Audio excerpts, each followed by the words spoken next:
We owe a huge thanks to the heroes on the front line of the coronavirus pandemic. As the world faces a global pandemic, there are millions of people we all should be thanking: the doctors, nurses, and other medical personnel who are on the front line of the war against COVID-19. While many of us are trying to figure out how to stay away from people as much as possible to avoid illness, these folks are gearing up for battle and running into the fire. People who work in clinics, hospitals, and care facilities are the courageous heroes of this worldwide story, knowingly putting themselves at risk to save lives. In China, it was a young physician, an ophthalmologist named Li Wenlang, who first sounded the alarm in Wuhan about the virus. He was also among the first wave of people to die from it.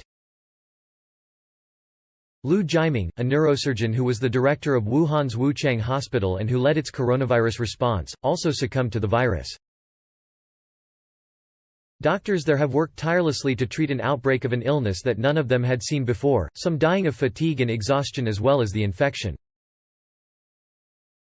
Doctors in current outbreak epicenters, such as northern Italy, are working round the clock as hospitals are overwhelmed with critically ill patients. In some places, they are having to choose which patients they will treat with the equipment they have, and which will be left to perish, a horrifying position to be put in, but reality when there are more patients than respirators. Iran has announced that the country will designate medical staff who have died from COVID-19 as martyrs, giving them the same honor as slain soldiers. Nurses, who rarely get the recognition they should for the vital work they do already, are also making sacrifices above and beyond the call of duty.